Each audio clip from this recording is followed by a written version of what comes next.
Hello, my friend. Superman here in the Rosa Stringworks workshop, able to screw up a live broadcast in a single mouse click, as I already did.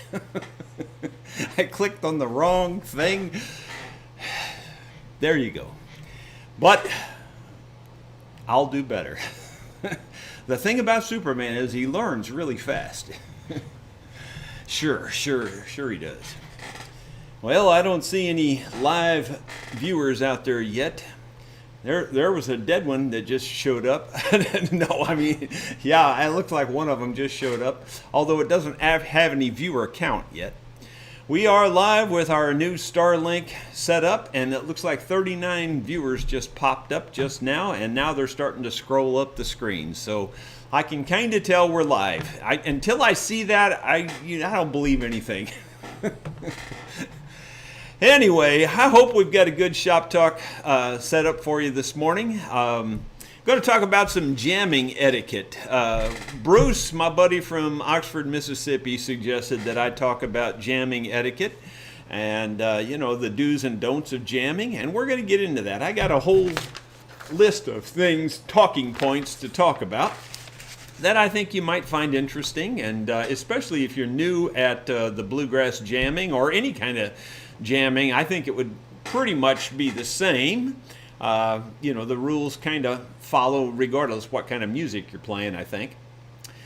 We're going to talk about a number of other issues too, so let's just go ahead and get right into it. And the first thing I'll just mention, as always, we are jamming every Tuesday evening at Dickey's Barbecue Pit in Rolla, Missouri. So if you're in the area or passing down Highway 44 on a Tuesday evening, be sure to plan it so you can stop in at Dickey's Barbecue in Rolla, Missouri.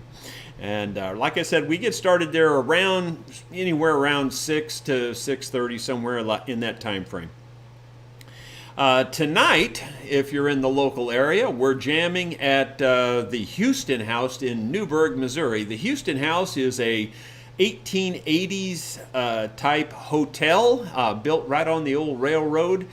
Newburgh used to actually be a very booming town back in probably the 1880s, early 1900s.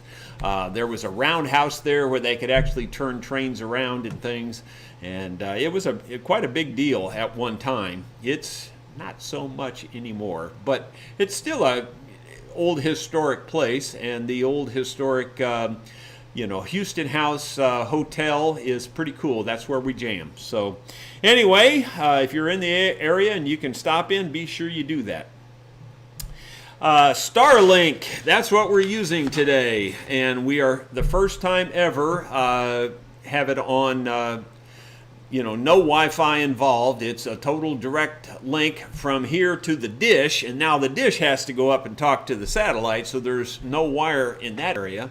But believe it or not, direct wire connection, Ethernet is what you call that. It's much faster than Wi-Fi. Wi-Fi, it's just sort of okay. I know everybody wants Wi-Fi these days, and that's what you're always striving to get a hold of is a Wi-Fi signal, but that's mostly because you have a portable device. If you have a permanent PC or some kind of a workstation or something, even your TV, your smart TV, you're way better off connecting it directly to the router with a wire if you can do that, and you'll find that it will work faster, work better. I'm hoping we're finding that this morning on the broadcast. Let me just show you some things about Starlink. Here's what happened this morning already.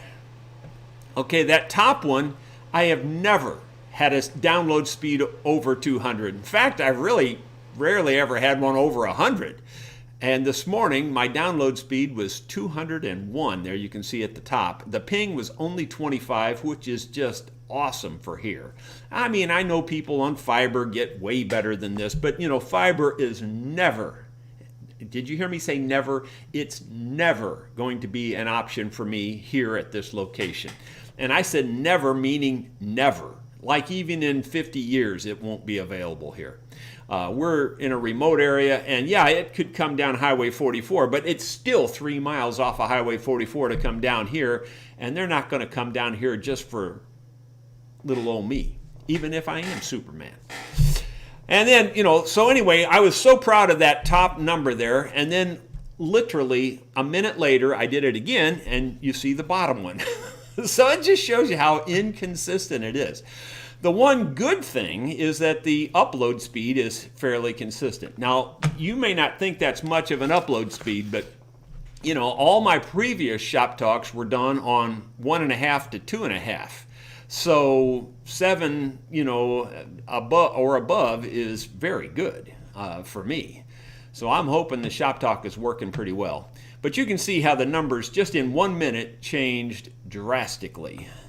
Yeah, it's not real consistent. Maybe that's just because they don't have their network completely built up there yet and all that. But I'm just thankful for what I've got at this point. So no complaints right now. I'm hoping you can see me. Somebody says I'm breaking up already. It's very possible. It could be me. And anyway, so far it says some people are saying it looks fine. So I don't know. We'll just have to go with it. I can't do anything about it, to be honest with you. I've tweaked it the best I can tweak it right now. Let's see. The products I use, I want to first of all say thank you to all those of you who have made suggestions, because I took most all of those suggestions, not every single one, but almost all of those suggestions, and I put them on the website. So I have now, I think, over 30 products on the Products I Use page. Those are the ones that I could find from Amazon. Now, I have not yet begun to explore the peripheral products, meaning ones that are not found on Amazon. For instance, the Be Good oil was one of the big ones. People are asking for the Be Good oil. Why isn't that on there? Well, it's not found on Amazon, at least not that I can find it, and no one else could find it either, at least up to that point. So, I don't know if I can work a deal with Klingspor or not, because that's where I get it from. And if I can, then I'll try to put that on the website. But I haven't got into those kinds of details yet. So the ones that you see on my website are all the products I recommend. They are definitely products I use. And I use them all the time, and that's why I put them on there. Now, just to be completely clear, I have no affiliation with any of those products. None of them sponsor me, anything like that. But I do get a small percentage commission if you purchase those products from the specific link that I give you. If you go to the link and then you end up buying a different product, I don't get any commission on that. So just thought I'd let you know. And the commission is not earth-shattering. I mean, seriously, I'm not exaggerating. It's like 2% to around 5% is the norm. Occasionally on some products, and I don't know which ones they are, some products you'll get up to around 10%, but that's pretty rare. Most of the products are 2 to 5%. Looks like we got people on here from everywhere. From Poland, it looks like, the UK. Other people are saying it's looking really good. Boy, there's all kinds of questions popping up already, too, so we'll try to get to all of that here in a minute. Let's see. My next topic of discussion. But anyway, let me just finish that products I use thing. Yeah. Please do me a favor and check it out and purchase some from those links when you can. I understand if you can find a better deal, you're going to get a better deal. I understand that. I picked out the best deal I could find on Amazon. Doesn't mean you couldn't find a better deal somewhere else. There's no question you probably could. But the way I look at it is, if you want to support me, it's the way you can support me and help pay back for all the videos that we have out there. And we do have over 900 videos on YouTube now, so that's a lot of videos. Let's see here, what else? I also, on my website, have updated it to include more songs. So when you go on the top of the page there's a song download. If you go to that, you can buy individual songs, and I've added quite a few more songs on there. And in addition to that, on a different page, on the shopping page, or you can go on the actual shopping page, and I've added my full CDs in there. There's 3 CDs. One of the CDs only has a few left, so it's going to sell out pretty quick. The other ones, we do have quite a few of those. Okay, let's see. That's about it on the website, I think. For those of you who follow along everything I do, you know I'm working on a tractor right now. I'm working on an MF35, which means Massey Ferguson 35. That's approximately a 35 horse tractor, 35 horse tractor. And it's a good old tractor. It's a 1960 tractor. It has what they call a dual clutch, which is, for the era, it's a pretty innovative thing, and that is where you mash the clutch down part way and the forward motion stops. You mash it down all the way, and then the PTO, which is the power takeoff out of the back, stops. But what's good about that is you can stop your forward motion, keep the power takeoff turning, and the hay getting fed into the baler gets caught up. Like if you keep going forward, you're ramming too much hay into the baler sometimes, and it'll over plunge the baler, and the baler will get hung up, etc., and break something. So it's pretty cool to have that kind of technology. Well, I have that tractor broken totally in half right now, and those parts just came in, I guess, last night, because I didn't know they were here until I got into the shop this morning. And so they must have dropped them off later in the afternoon or evening yesterday. But anyway, so that's going to be a big part of my weekend. I'm going to try to film putting it back together. I didn't film tearing it apart. It took me about 4 hours to tear it apart, and I totally took my time. I didn't try to get in any big hurry or anything. And it took about 4 hours to tear it completely in half. And literally, you are tearing it in half, and you're pushing the front end this way and the back end that way. And you got to get in there to get to the clutch. So yeah, that's going to be fun, putting that back in there. But Superman can handle it. It's no problem. No problem for Superman. Let's see. The video that we're going to release either tonight or this weekend will be on the old Gibson, the one with the bad finish. Oh my gosh, it caused me more trouble than any other instrument I think I've ever worked on. Well, I know it has. I've kept this one in the shop longer than any instrument I've ever had in the shop, and you can see the finish is looking pretty darn good now. I'm just about to beat it. I always win. I never give up till I win. But I can tell you right now, that one made me work for it. Oh my gosh, did it make me work for it. And let's see. So anyway, that video should be, the first part of that video should be coming out tonight, I believe. Looks like someone just gave me a super chat.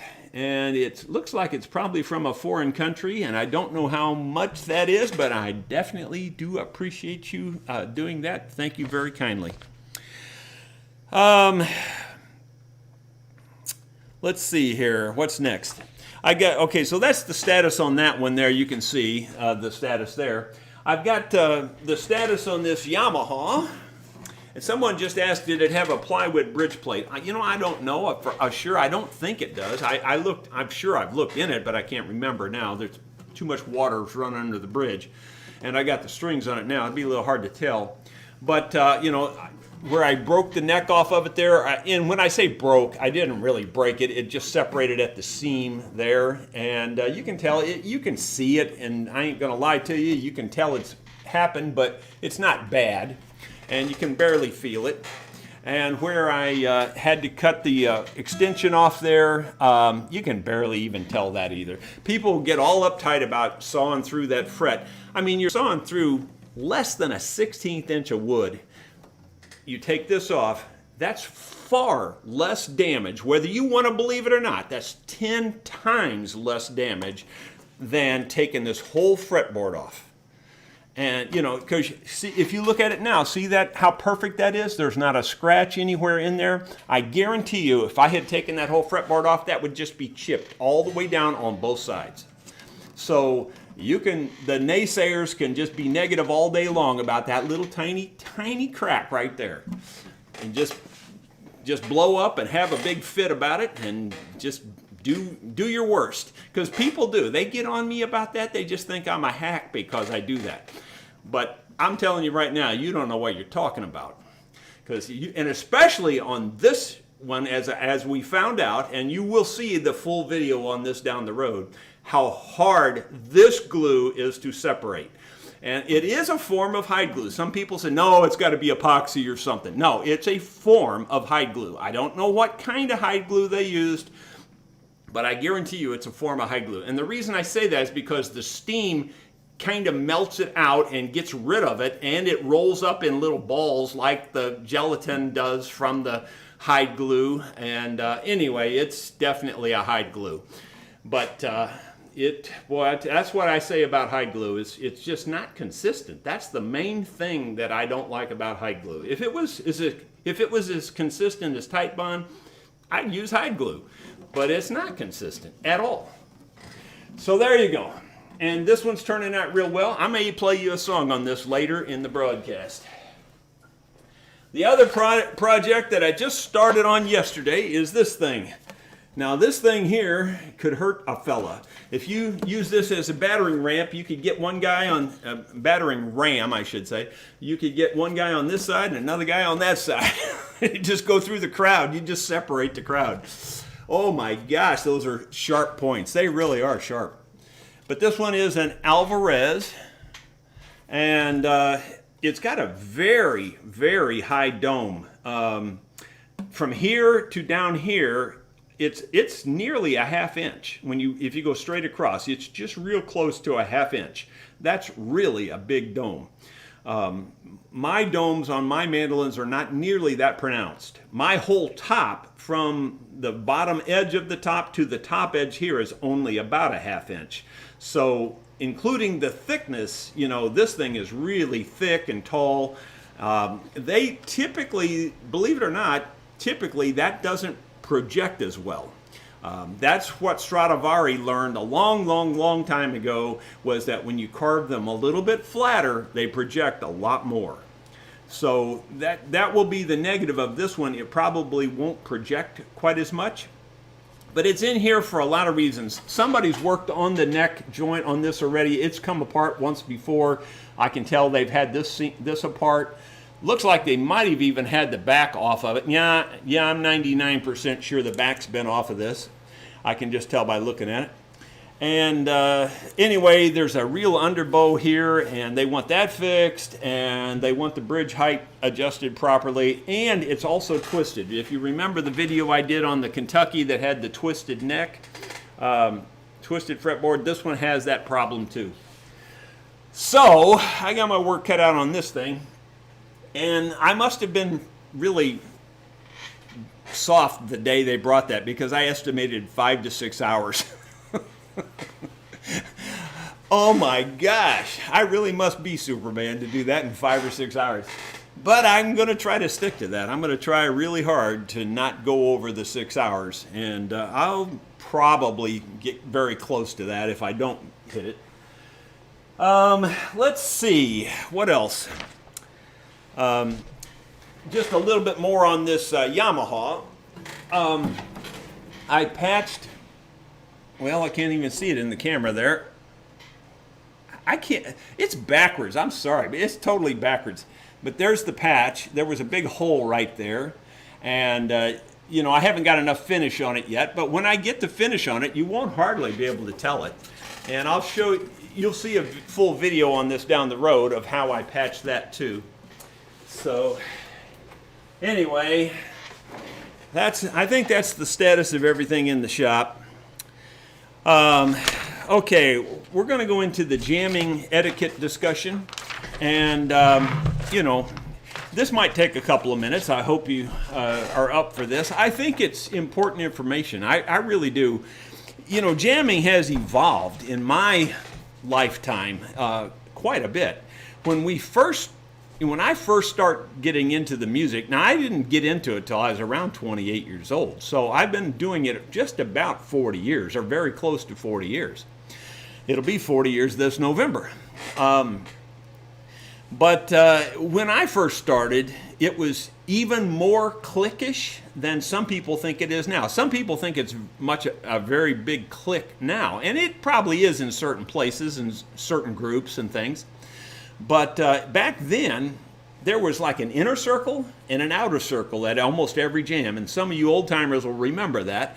And the inner circle guys passed the songs around, and that's pretty much where it was. The guys on the outer part of the circle, you just kind of played along and didn't do anything. And that's kind of the way it was for years and years. And one day, this was at the point where I kind of was sort of accepted into the inner circle by this time. This was 5 or 6 years into it for me. I was kind of in the inner circle at this point. And someone kind of stood up on the outer circle one time and said, just kind of, poured their heart out about the fact that, they didn't feel like they were being treated fairly, and that they weren't given a turn, and, people are treating the outer circle like they're not important, and, just went on and on. I don't remember everything they said. But it really stuck with me. And I thought, you know what? They're right. It's just not right to do it this way. And, I just accepted it because that's the way it was. That was the protocol back then. And I had to earn my place into the center, And, but they were right. And from that point on, every single jam I went to, I tried to bring everybody into the same circle. And I tried to, and nowadays, that's kind of just the norm. I mean, it's like any circle you sit down in, there's just one big circle, and it kind of goes around the circle. I'm not saying it's that way everywhere. There's still cliques and things, and I do see that occasionally, but it's not like it used to be. In fact, all the real old-timers that used to do that have pretty much died. I mean, 40 years is a long time, and most of those folks are gone. So, what I'm going to talk to you about is the quote-unquote modern way to jam, I guess you'd say, or the current way. And, what you want to do when you go into a jam, especially if it's your first time there, is you want to get a read for what's going on and what kind of people are in the jam. You don't want to just sit down and act like you're the guy that knows everything and can, just do anything and everything and that you're all important. You want to sit down and you want to be humble and you want to kind of look at these guys and read their skill level.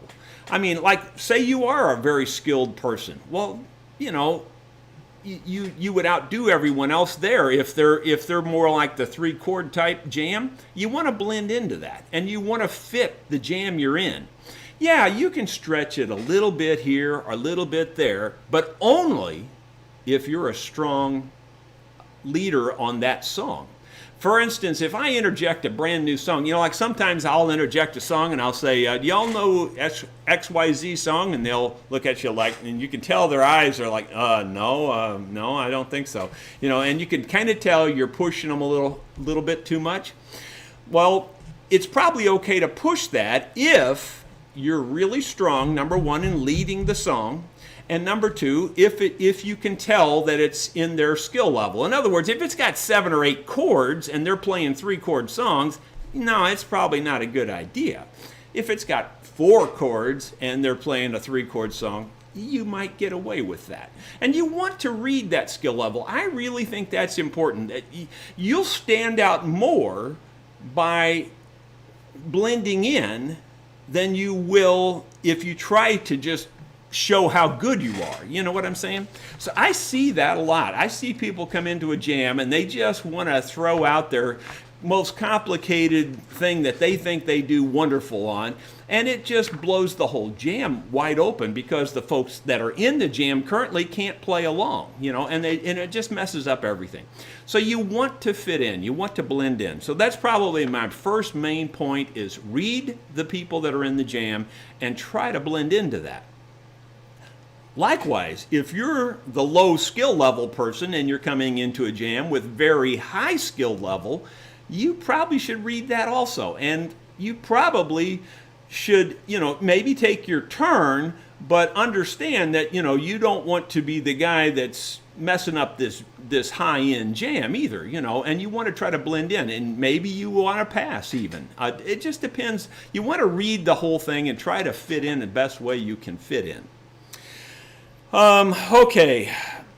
And like even as far as tempo goes, if they're all playing really slow, old time country and gospel songs, well then you probably should try to think about a song that you could do that would fit into that. It just wouldn't make sense to play a breakdown speed type song when everybody else is, you can tell they're not doing that, So it's real important to blend in. Man, I can't even tell you how important that is.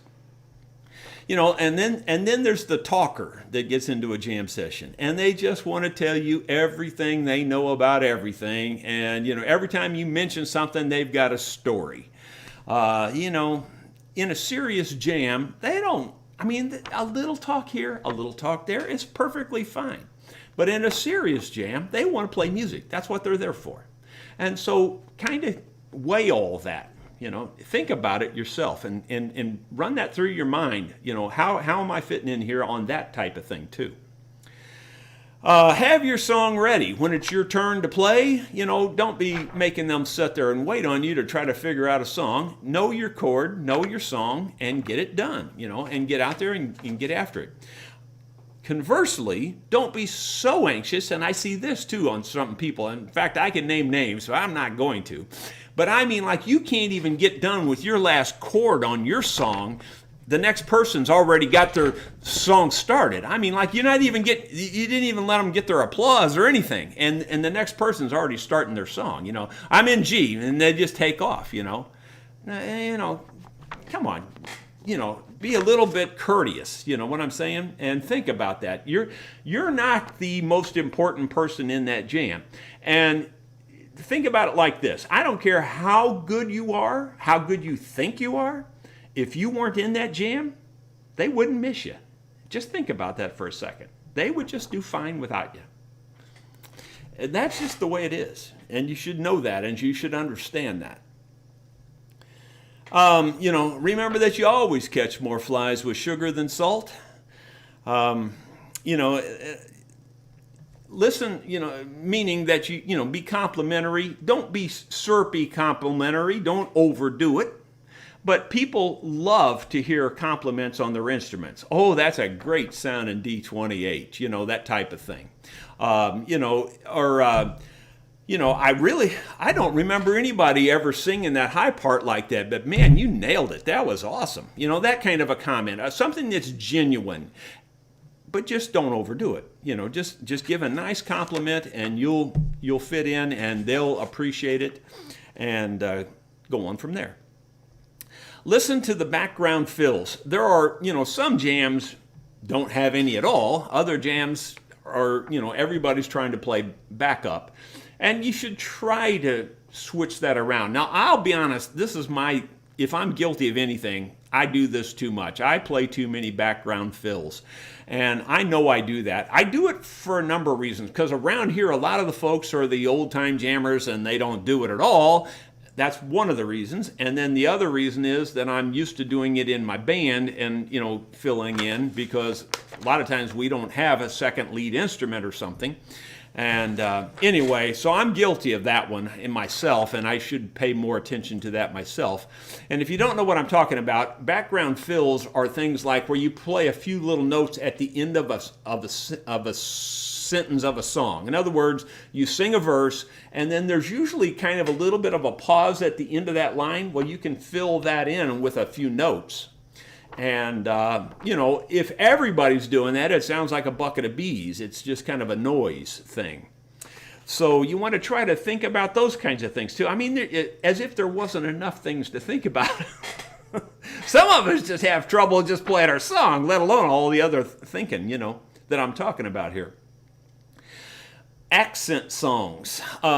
If you're in a jam that they're playing 3-chord basic songs and they're just going around the circle and they're all old-time country and stuff, and then you throw something in by John Denver. I'm not saying John Denver's bad, but, it's got a lot of chords in it. It's got a different kind of melody altogether than what they're playing.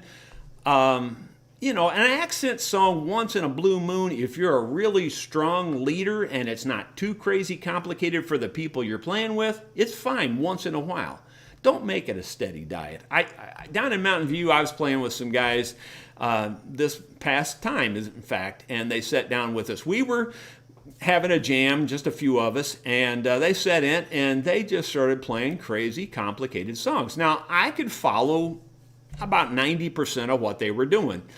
So it wasn't a big problem for me, but it was real obvious that a lot of people couldn't follow any of it. And, you know, it's just, you just ruin a jam that people are, you know, especially if you're the latecomer, you know, you don't sit down and start doing that. That's just not a good etiquette thing.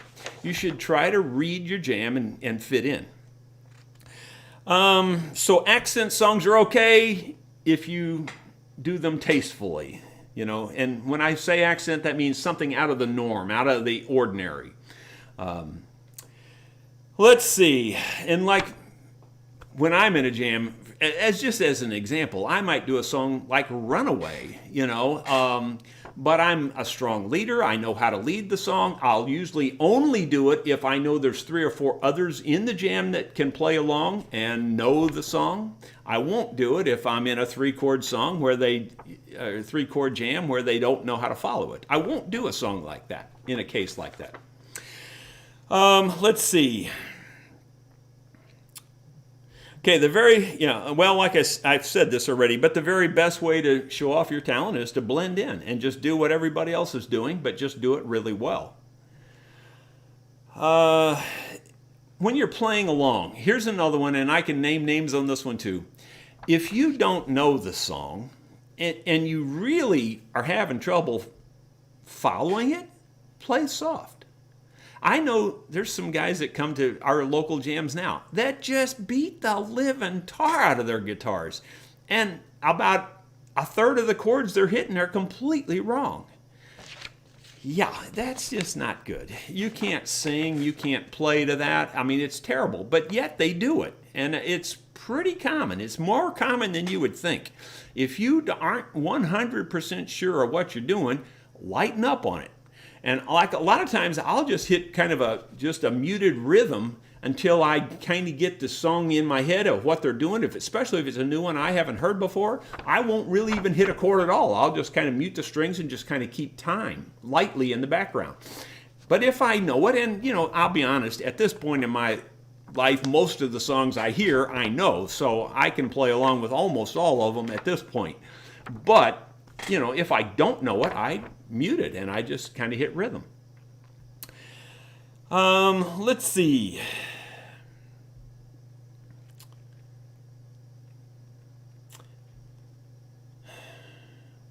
Okay, you know, taking turns, I guess, would be the last thing. And that is, you know, don't skip somebody in the jam. And if you do accidentally skip somebody, go back and pick them up. You know, everybody is important in the jam. Everybody, no matter what their skill level is. Every single person has a value in the jam, and they will all really appreciate it if you, you know, show that courtesy to them. And I try to do that anymore. I mean, I always have, ever since that person stood up, and like that was in those early days when it wasn't done that way. But they had the guts to stand up and say it, and you know what? They were right. So I hope you understand where I'm coming from here. I hope this rings a bell with some of you. I hope it helps you in your future jamming.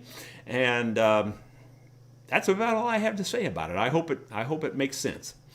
So let's go into the questions now. I know there was a bunch of questions scrolled up the screen, so I'm going to scroll up here and give me just a second to see if I can find where the first question comes in.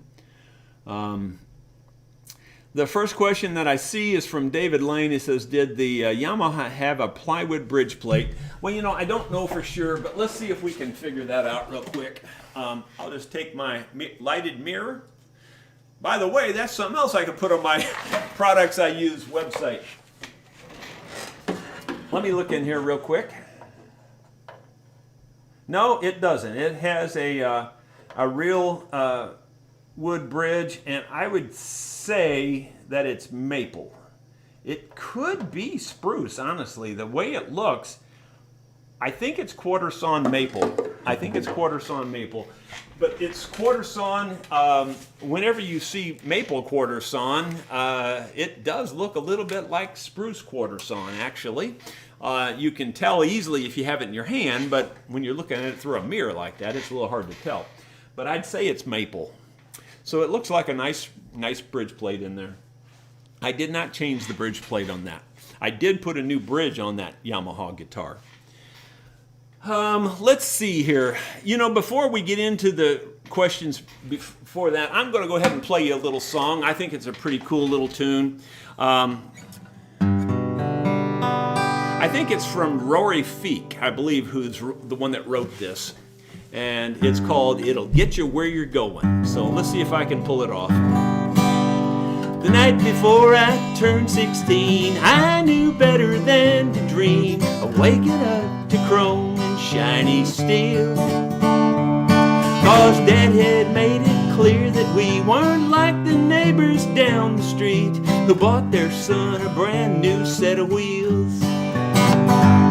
And when morning came and I rose, I looked out on the drive and saw a red ribbon wrapped around Daddy's old blue Ford. Well, I thought he must be kidding me, but when he handed me the keys, he proudly smiled and said, son, it's all yours. And it'll get you where you're going, it'll take you where you need to be. Now you know down through the years, son, it's been faithful to me. I know it don't look like much, cause it's old and a little beat up, but there's peace in mind in knowing it'll get you where you're going. And at 18, as young men do, I took one last look around my old room. Tears filled Mama's eyes the day I left. And Dad didn't have a dime to spare, but he showed me how much he cared when he handed me his Bible. And then he said, it'll get you where you're going, it'll take you where you need to be. Now you know down through the years, son, it's been faithful to me. I know it don't look like much, cause it's old and a little beat up. I hit the wrong chord. There's peace in mind in knowing it'll get you where you're going. Yeah, well, I'm not much of a guitar player. But the old Yamaha sounds pretty good now with the new neck reset and the new bridge and the new saddle and all that. Well, you win some, you lose some. That's all I can tell you. When you're live, you know, like I said, Superman can screw up a whole live broadcast in a single paragraph. And I just did. Anyway, so David, it looks like it has a real bridge plate in there. It does look like it is maple. Let's move on to the next question. And it just scrolled up on me. I had one there. Okay, Mike Saba. Got any video from the mountain view? You know, I don't think I actually did take any video this time. Yeah, I don't know, Mike. I took my camera with me, but I kind of just relaxed and had fun. So I don't think I have any video this time. Sometimes Bruce sends me video, and he might have sent me some this time, but I've been so busy I haven't looked very close. So if I find anything, I'll be sure to publish it. David Lane asks about fish glue. I know absolutely nothing about fish glue, and that's just the truth of it. I've never used it. I've never tried it. I don't feel like I need to. I feel like my Titebond Original is just as perfect a glue as you could ever want to use, and that's just the way I feel about it. If it ain't broke, why fix it? You know, and it works awesome. Billy Porterfield, Jerry, could you fill the small cracks with rosewood dust? Small cracks in what, I guess. But yeah, I mean, if it's rosewood, and you can fill them with rosewood dust, and you can do that. I've used dust many times. I mean, people say you should save all that dust. Well, I don't need to save dust. I can make dust in a heartbeat here with all these sanders I have, so it's not much of a problem for me. And I do it a lot. But, you know, it's not as good as people think it is. You know, if it's just a small little thing, filling it with dust works really well. But if you're filling something that's fairly big, I guarantee you, you're going to fill it about 40 times before you get it full, because it shrinks and it shrinks and it shrinks and it shrinks and it shrinks and it shrinks. And it just keeps doing that. So filling it with dust, it's not as good as it kind of sounds like it is. It doesn't, usually you can see it pretty well. So sometimes I just fill it with filler, dye it, and call it good, because the filler doesn't shrink near as much and you can get done. And honestly, it looks just as good to me when I'm done. So you can do what you want there, but yeah, you can definitely use dust of the different woods to fill cracks and voids and things, but I would recommend that you do it when they're small. If you do it on a big place, not so much. You're gonna work yourself to death. To do a good job, I should say. John C. says, I wish I had more information on hide glue and setting my action with my truss rod. Well, I hope you find all the information you can on hide glue, but I can tell you right now, hide stands for holds initially, delaminates eventually. Except in the case of the Yamaha hide glue. Whatever they used is like concrete and it won't break even with a jackhammer. So that's what I say about hide glue. And you know, I've been doing this 40 years. I don't just pick on something because it's something fun to pick on. I've seen hide glue every way you can see it, and in my opinion, on its best day, it sucks. It sucks canal water. That's just what I say. Because if once the guitar starts coming apart with hide glue, you can pretty much bet the whole thing's going to come apart. And it just, you know, all the braces come loose. You know, hide glue it's so inconsistent is the problem. You can make it from any kind of animal hide, first of all, so there's your first inconsistency. Second of all, you can boil it at any temperature. There's your second inconsistency. Third, you can boil it any length of time. There's your third inconsistency. And it just never is consistent. It never is. So there you go. That's what I say about hide glue. You can do what you choose. Setting the action with my truss rod. Now the action, you don't set action with a truss rod. I mean, people think you do, but you don't. It's absolutely black and white. I couldn't say it any more definitive than I'm trying to tell you right now. Action is not adjusted with a truss rod. It's not. You adjust your action at the first fret, at the nut, and at the 12th fret with the saddle. The only thing a truss rod does is straighten that underbow. The strings will pull an underbow into a neck.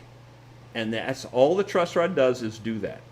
It doesn't have any more magic attached to it than that. If you think it does, you're just black and white, 100% wrong. And I really get, sorry I get sound so mean on those things.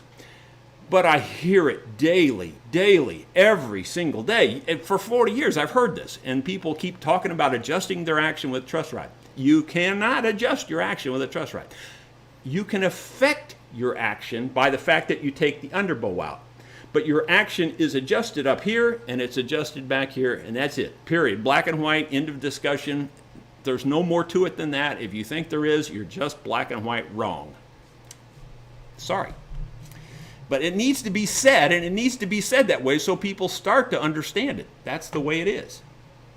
Okay, moving on. Now, I wasn't picking on you, John, by the way. I hope you understand that, because it's a very common question. So please don't take it that way. I didn't mean it that way as a personal attack on you at all, and I hope you didn't take it that way. Because you're asking legitimate questions. Those are questions people ask all the time. And I just want to try to stress it so that people start to understand it, because they don't. They just don't understand it at all. Clyde Lewis. Jerry, did you make that rounded scraper that you use quite a bit in the videos? Well, no, not really. I mean, I've affected it, I guess, or shaped it to some degree, but you can buy these This one here is closer to full size. This is your normal one.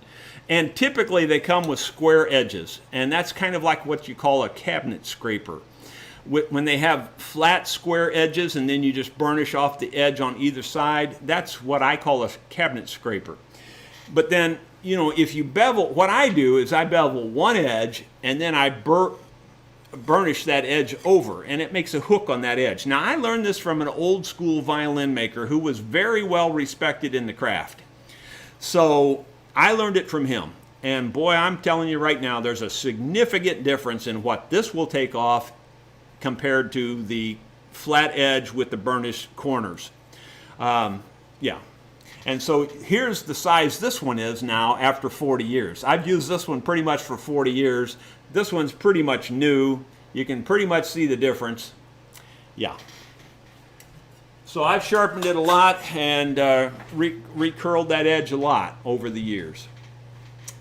So that's how I do it. I hope that makes sense to you. But you can buy those in a package, a set, from most any woodworking supply store. You just look up scraper, and they usually come in a 3 set. One of them will be rectangle, one of them will be shaped like that, and there's a third one, but I can't remember how it looks right now. Gordon Bartlett says, I was jamming once with some play really a few stories. Right next to me, so I couldn't hear anything. I just packed up my guitar and waited. Yeah, Gordon, I've been there, done that. We were, this was several years ago at Mountain View.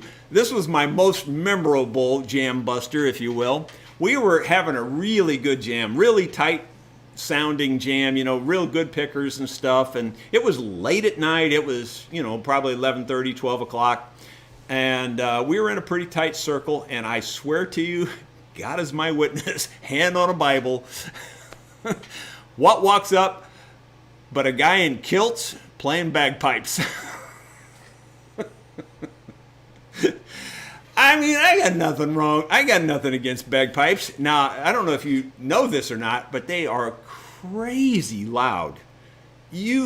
5 instruments together wouldn't equal 1 set of bagpipes in terms of volume.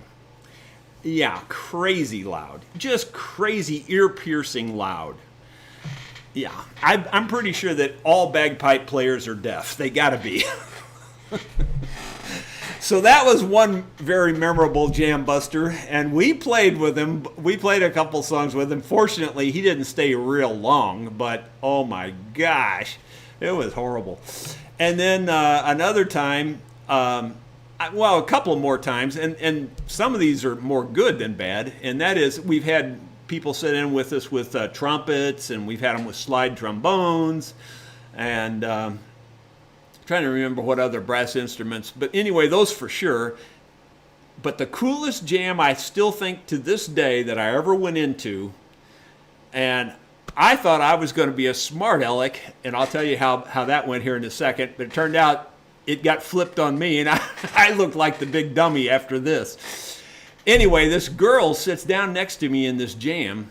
We were in Pacific, Missouri. I'll never forget it. And we were at this lake community where there's a fairly big lake out there. And we were on like their back porch, and you could overlooking the lake. Well, this girl comes in. I'd never seen her before. She sits down right next to me, and she has a clarinet case. And it's really obvious it's a clarinet. And she sits down right next to me. She pulls out this clarinet. Now, she's not very old. At the time, I was probably in my 30s. And she was probably late teens, something like that. So, trying to be a smart aleck, I hand her my tuner and I say, here, would you like to use my tuner? And she goes, yeah.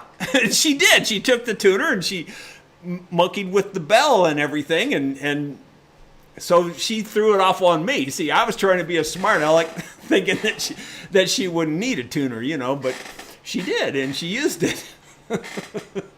So anyway, the coolest thing about this jam was this young lady had grown up with her in her grandfather's house, and her grandfather played fiddle and apparently played it really well because she knew every fiddle tune in the book. and she knew them note for note on her clarinet and could play the living tar out of them. It was the coolest jam I ever was in because this girl could lay it out on this clarinet playing these fiddle tunes, old-timey fiddle tunes that we're playing, and she's just nailing them one after another, note for note. Every single note, she had them down, boy. And she wasn't reading music. She was playing by ear or whatever. It was killer. It was just flat killer. So, Gordon, thanks for the memory there. It was really cool. John C. asks another question here. I'm thinking about flying some yardstick pieces on the bed inside top of my Martin D5. Can I use...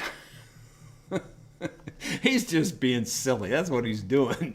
John, you're just trying to get me going, aren't you?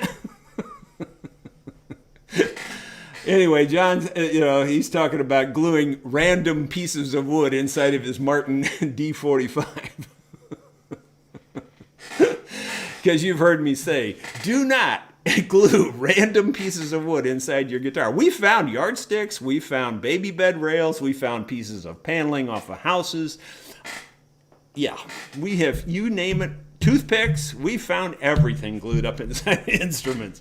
So if you ever have the urge to just glue a random piece of wood inside your Martin D45, call me. Just call me and I'll talk you down. I'll talk you out of it.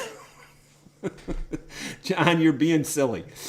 Okay, yeah, so John's first question where he got me going there about the truss rod and adjusting action, he set me up. That's what he did. It takes me a little while, John, but I eventually catch on. Oh my gosh. You just want to hear me going, don't you? You guys just love to hear me rant and get on a roll. Okay, Old Hickory says, if you lived in Las Vegas, would you humidify your guitars? I don't know. I probably wouldn't if I kept them in the environment. If I just kept them in my house, in a comfortable environment, I would say no. You probably don't need to humidify them because your house will be quote-unquote humidified, if you will. And if your house has normal humidification, I'd say you don't ever really need to humidify your instrument. Period. I mean, I really believe that. I truly, truly, from the bottom of my heart, believe that if your house is normal, quote unquote, meaning that it's in the normal range of humidity, then you don't need to do anything with your instrument. It'll be just fine.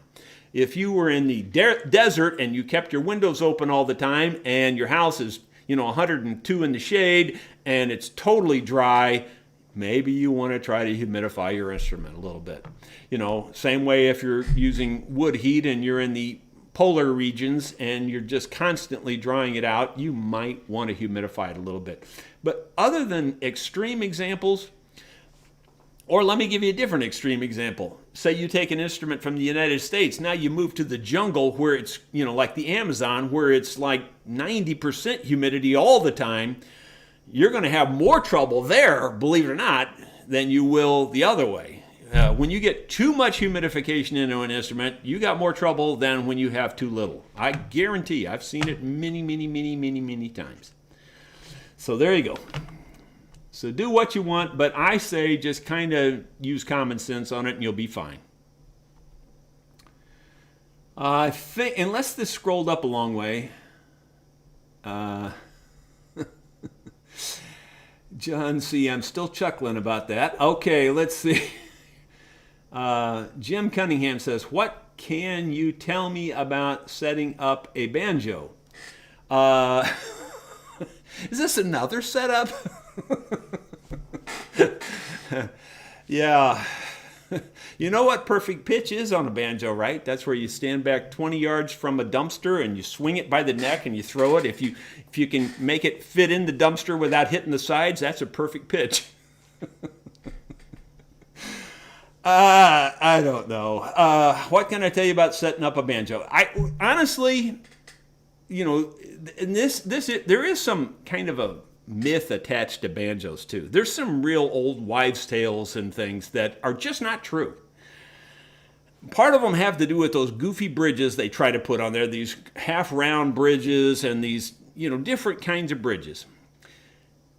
Intonation is intonation, is intonation, is intonation. It doesn't matter if you're setting up a ukulele, if you're setting up a guitar, you're setting up a bass fiddle, a violin, or whatever, intonation is intonation. It works the same on all of them. You can believe what you want to believe, but it works the same on all of them. And if you use the same procedures on a banjo that I use on a guitar, you will get near perfect results. And I say near perfect because there is no such thing as perfect. And when I mean perfect, I'm talking like to the dead center needle, perfect intonation. There's all the way across the instrument, there's almost no such thing as that. Now you can affect it even more, and you can get it pretty darn close. And when I say it's perfect intonation, it's pretty darn close. So anyway, my point is, on a banjo, it's no different than anything else. So really, every single thing that you see me do on a guitar should apply to a banjo as well. The only difference is maybe how you go about it, because you do have a head on a banjo, and you've got to have your head tightened up to a certain tightness. You got to have your neck angle put on at a certain angle, but you do that on a guitar too. So all of the same things really do apply. I hope that makes sense for you. Moving down here, Anthony Holloway. What are the essential tools, hand and or machine, that you are needing to start a shop? Several weeks ago, when the internet connection went, didn't see your reply. Yeah. Well, that's a good question. And honestly, I should be more prepared for this question because I get it a lot. And I think the problem with the question is, honestly, and I'm not trying to give you a cop-out here, but honestly, if you ask 10 people, you're going to get 10 totally different answers. For me, I like to do things, easy way with machines to a large degree. But when I get down to the detail, I like to do it by hand a lot. So it really depends on how you like to work. Would make a lot of the difference in what kind of tools you need. But, and it's really hard to say because there's so many possibilities and so many combinations. But for me, I don't see how you could operate a shop like I do without one of those little thickness sanders like I have. And of course, I made mine. But, Caleb showed a way he could make a thickness sander with a spindle sander. And it's a pretty innovative way. And I think it was he got the idea from Stu Mack. But so there's ways to make little thickness sanders out of just spindle sanders. You could do it on a drill press. You could do it on an oscillating spindle sander where the spindle is going up and down. You could make your own thickness sander. To me, I think a thickness sander is worth its weight in gold. You can't make an accurate thickness on anything unless you have a thickness sander. I mean, you can do it by hand. You can scrape it. You can file it. But if you're going to do something repetitively, all of those hand ways of doing that, they're going to take you forever. So to me, that would be like a critical job one would be having a thickness sander. I know that's probably not what you expected to hear, but if you're asking me, again, that's my opinion because of all the repair work I do and because I have to fit bridges and saddles and things into certain places all the time. Nuts. Okay, I also think you need a bandsaw. I really do in terms of the big tools. I think you need a drill press. So those are three things that I think you absolutely need. Do you need a table saw? Well, table saws are nice, but you don't really need one for instrument work, I don't think. Now, it depends on what you're doing. I mean, if you got to resaw a bunch of big timbers and stuff, a table saw might be helpful for some of that because, a bandsaw can do a lot of that too, but you got to be, it might wear your bandsaw out a little bit if you're doing a ton of it. But anyway, and then people get real big on router tables when they do woodwork. Well, for me in instruments, routers and router tables are not that important. Now I'm talking about the big routers. The really small routers like the Dremel and things, those are critical. I mean, I think they're absolutely critical. So what I've mentioned so far is like your small little handheld type router, small router, your drill press, your bandsaw, your thickness sander, A spindle sander is really handy too, and the spindle sander can, like, if you watch Caleb's video, and you should go to his site there, or check out how to make a thickness sander at StuMac, either one, but go to Caleb's is what I'd recommend, and see how he made his thickness sander. And anyway, the point is, those are of the machine tools, those you got to have those. You got to have a hand drill, of course. You know, you just got to have those things, I think. You know, a disc sander with a belt sander, those are really nice to have too. I use them all the time. But those are the only tools, power tools, that I absolutely say you got to have. I really don't think you can be without those. If you're going to do, if you're only doing a one-off instrument, you don't have to have any of those. You can do it all by hand if you're just doing one instrument. But if you're going to repeat it, you need those tools. Okay, hand tools wise, you know, you've seen it a billion times. You got to have a finger plane. These are, by the way, on my tools, you know, products I use page on my website. You can find these. And I have the smaller sizes listed. I have the 8, the 10, and the 12. I don't use these much bigger than that, and today my go-to is this little tiny 8. Someone sent this to me, and I'm still very thankful. I love this little tiny 8mm finger plane. It's so tiny, you would think, well, that'd be even harder to use, but honestly, it's not. Of course, you know, you have to realize I got 40 years of experience using this thing, so it's like second nature to me.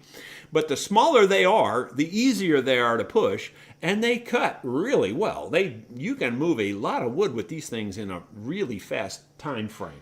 So to me, this is another black and white essential, but you need to learn how to use it. It's not you can't just take this out of the box and go, okay, now I know how to use it. I mean, like a drill, you kind of know how to use a drill. But this thing here, it takes some practice. You need to practice to learn how to use this and how to sharpen it and all those things. But you got to have one of these, in my opinion. Other hand tools, you know, we've already showed the scraper, but yeah, you got to have a decent scraper. Now these are things more like you still need a scraper. Like say you're not building instruments, but you're going to refinish an instrument. This scraper is perfect for taking the finish right off your instrument. It'll take it off better than your chemicals will. And the reason I say better is because this will smooth the wood as you do it. If you learn how to use this, it'll smooth the wood as you go, so you barely just need to just touch it up with sandpaper when you're done. Of course, your chemical would do that too. I understand that. But the difference in that is that the chemical will also melt your plastics, or it can really cause problems with your plastics down the road. It can cause them to get brittle and crack and break. It can even turn them into dust. It can curl up the edges, you know. So when you put chemicals on plastic, you're asking for trouble. This has no chemicals, and you can scrape it, you know, scrape your wood down, your bindings down, everything down with this, and it'll be just fine. And believe it or not, you can do it really fast when you learn how to use it. I can scrape a whole instrument bare, I don't know, probably it might take me 2 hours, but even with your chemical scraper, you're probably going to spend close to 2 hours by the time you monkey with that. Okay, so the finger plane and the scraper are super important to me for hand tools.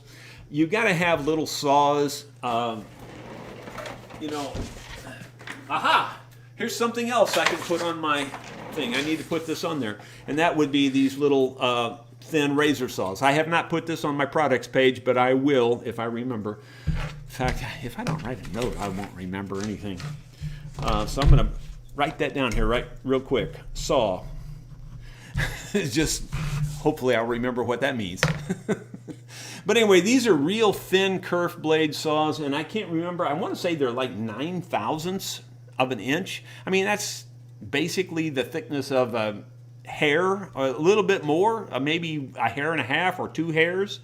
So it's really thin, and you want to get a thin kerf. You won't even be able to see the teeth on this. If I even get it up close, you won't be able to see the teeth. It's got such fine teeth on it, but it will cut you, and it will do a good job cutting. I think you need these kinds of things too. because you'll always be sawing off something that you need something real detailed. Or like when I sawed off the fretboard here. I don't want to use a large curved saw, you know, because that's going to make a big gap there. When you use this, it leaves almost no crack at all, you know. So that's the kind of saw I use for those kinds of things where I know I want to cover up my, you know, my cut. Let me think of what else other hand tools. You know, I mean, I think if you're going to do setup work, you really ought to have some nut files. Now, for the longest time, I never even used nut files. I just used my little fret saw, and I was very good at that, and I can still do it just as well as anybody can. But these do save you time, I think. I also, and the tip about these fret files, and these are fret slot files is what they are, for filing the slot in the nut, or you don't usually file in your saddle. But anyway, for filing the slot in the nut, the trick about those, in my opinion, is you always want it to be bigger than the string. You know, most people don't. They try to match this to the exact size of your string. I say don't do that.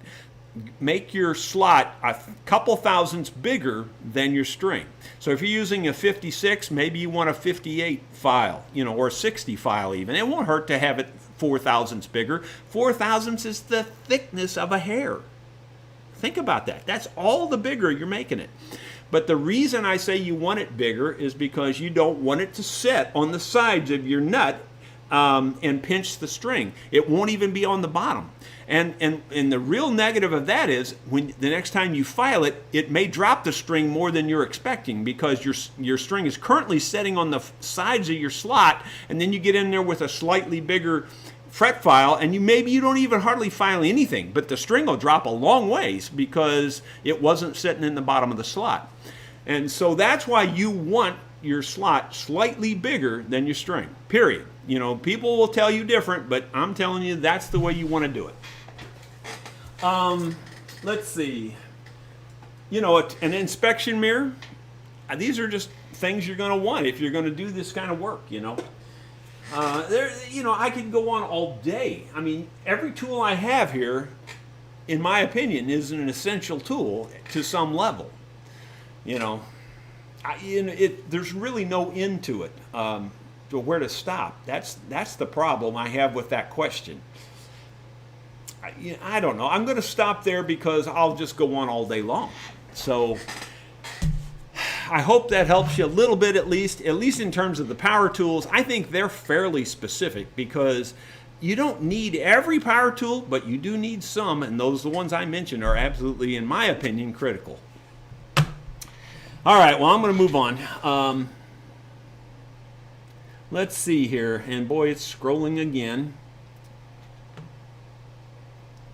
Boy, I don't know where I'm at now again, sorry.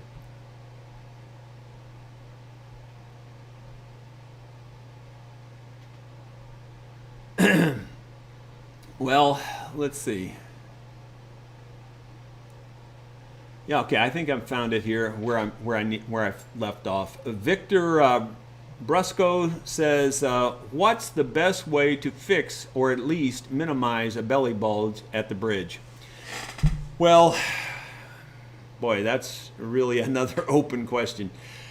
I fix it a lot of different ways. The way you have to fix it, though, is you have to determine what the problem is. And that's where your issue becomes. You have to know what caused it. And so because of that, Victor, I can't give you one way to say this will work every time. It isn't like that.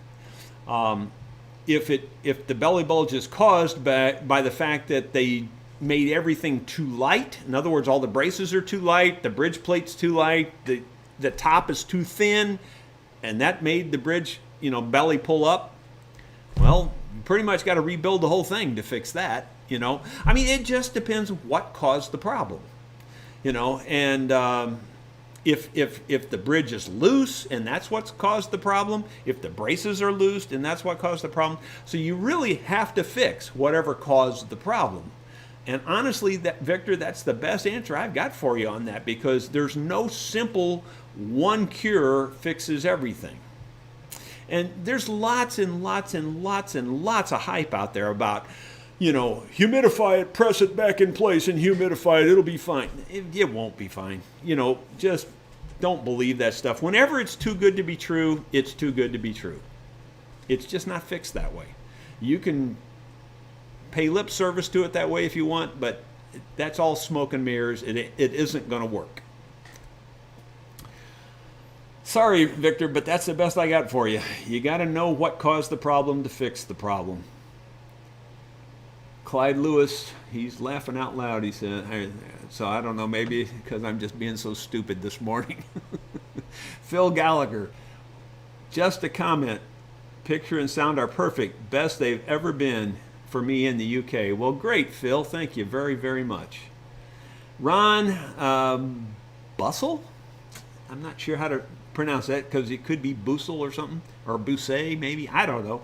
But Ron, anyway, he says, hello, Jerry. If I raise my nut height with a shim, does that affect any other part of the action beyond the second or third frets? Well, Ron, first of all, I typically don't use the shim method. There's nothing wrong with it. Let me just be clear about that. There's really nothing wrong with it. It's just that from my perspective, when people are paying me, I typically don't use a shim. I'll always just make a new nut or whatever I have to do. But from a, quote unquote, one-time perspective or an amateur perspective or whatever you want to, and I'm not putting it down, you understand. I'm just saying from a different perspective, then a shim is fine. Make sure the shim, fits good. In other words, it's not teetering. It's sitting good and flat, and that your nut is sitting good and flat on that. And does it affect anything else? Well, depending on how you put it in there, it can affect a lot of things. I mean, if you don't do it well, it can affect your sound because it can cause some muting effect. It can even cause some some extra noting sounding things. I'm trying to explain what that word is, but I can't think of the word right now. But some almost like echo type stuff. You can hear other sounds and things. When things aren't clean and clear and attached well, you can just get extra vibrations and sounds. So you want to do it well. If you do it well, there's no problem with it. It'll be just fine. Does it affect anything more than your first couple of frets? Well, technically it affects all your frets. I mean, it's so minor that it's hard to even measure it. But technically it affects all of them because when you raise it at one end, you're raising the whole string. I mean, this is your nut back here, and you raise it here this is your saddle back here, and this is your nut end, and if you raise the nut end, well, you've raised that whole string. You don't realize it, but you have. Does it matter? Probably not. Probably not. You're right to say that it affects the first couple of frets the most. For sure, it definitely does. So from that perspective, then I guess my answer to you is no, it really doesn't have much effect on anything else other than those first couple of frets. But just so you understand the whole thing you're doing there, but the most important part of it is just make sure it's done well. If you do it well, you got no problem. Let's see if we can find another question here. We're actually over our time, by the way. I figured that Bruce Ducker says, I figured that about John when he popped that. Oh, that he was being, trying to get me going. John, you jerk.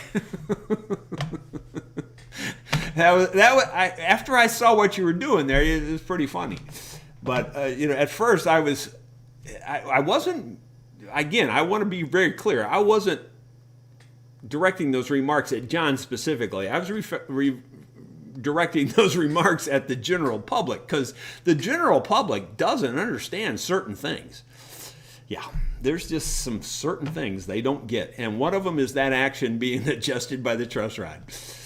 So there you go. But you heard me black and white tell you now, so you should know now.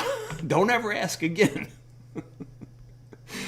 You really get me going. Okay, Paul Walton. What is the thinnest edge thickness that would be acceptable on a carved top and back for a mandolin. Thinnest edge. Well, the edge, you know, the edge itself can be fairly thick. There's a sweet spot between the middle and then it comes down into that marble area where the marble track, you know, and that marble track is where it's the thinnest. And you know, I don't give away my numbers specifically, but if you're in the 100,000ths range, you're in the right range. A little more, a little less, and you know, but you don't want to vary a lot.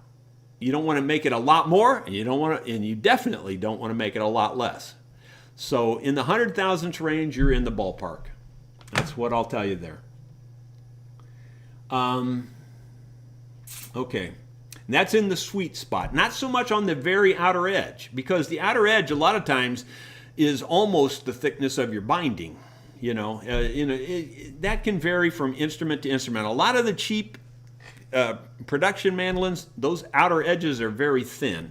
I'm not a real fan of that, actually. I prefer to see them just a little bit thicker, and you know, but then you know they should thin out really quickly.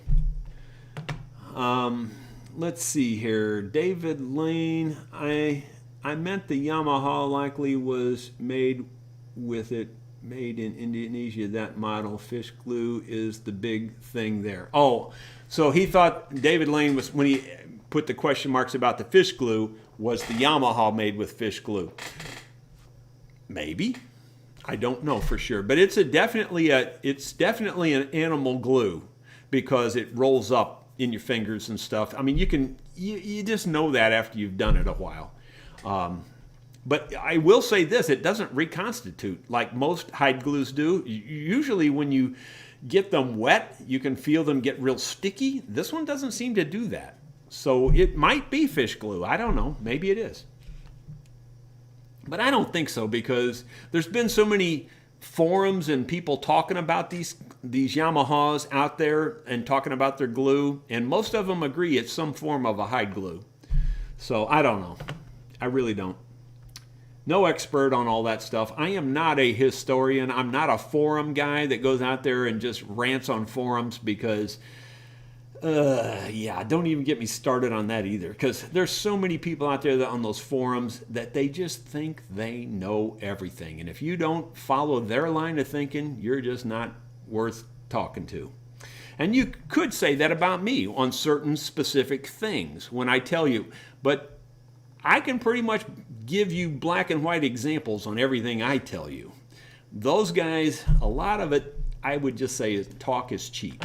And that's what I would say on a lot of that forum stuff. Okay, right. I think we're just about out of time here. It keeps scrolling up on me. I'm going to try to find one or two more good questions. Larry Fisher says, what's the difference, Jerry, between a banjo and an onion? Ha ha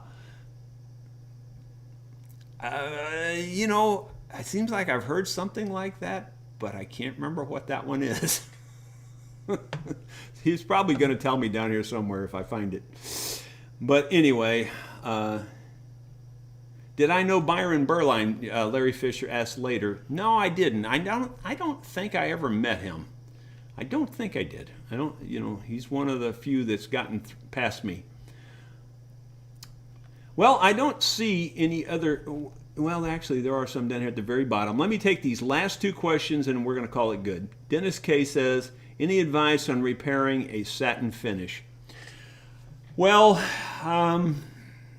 not too much, to be truthful. I haven't done a lot of satin finishes, to be honest. But, you can satinize almost any finish with some very fine steel wool. In other words, you could probably touch it up with gloss lacquer and then do the steel wool trick on it and probably make it match pretty close. That's about all I have on that. I really am not an expert on finishes to begin with, period. I'm not a finish expert. And then secondly, on satin finishes especially, I don't know all that much about it. Toby Cadenhead has the last question here, I think. What pick do you use on your mandolin. Well, Toby, my wonderful viewers have sent me 2 different, I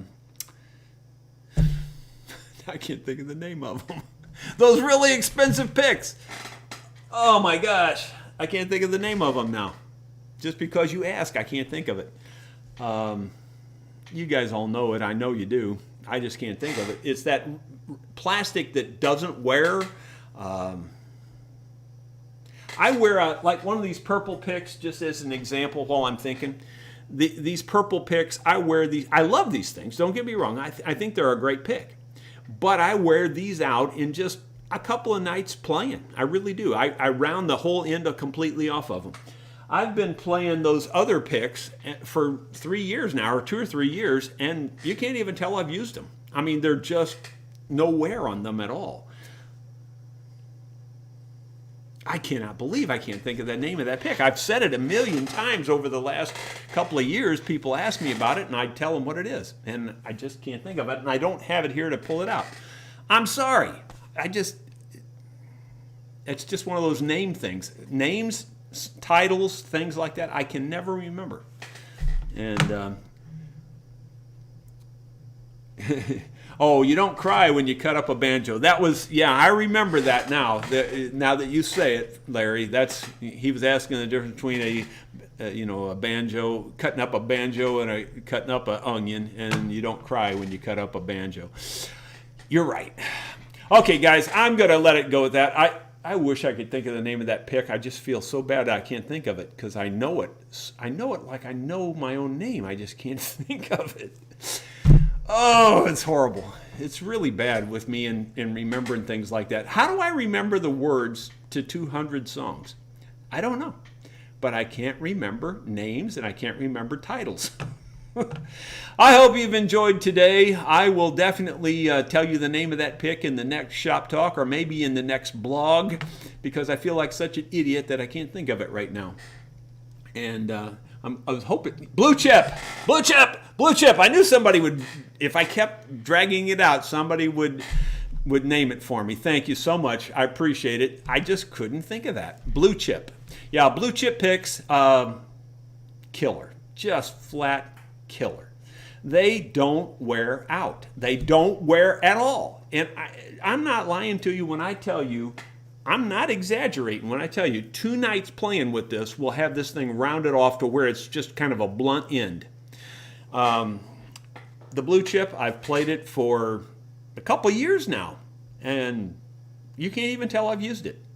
They're that good. And they have a good sound on your instrument in addition. So they're a great pick. I can't recommend them highly enough, even though I get no kickback. They don't sponsor me, anything like that. But I can't recommend them highly enough, even though they're expensive. They're expensive picks.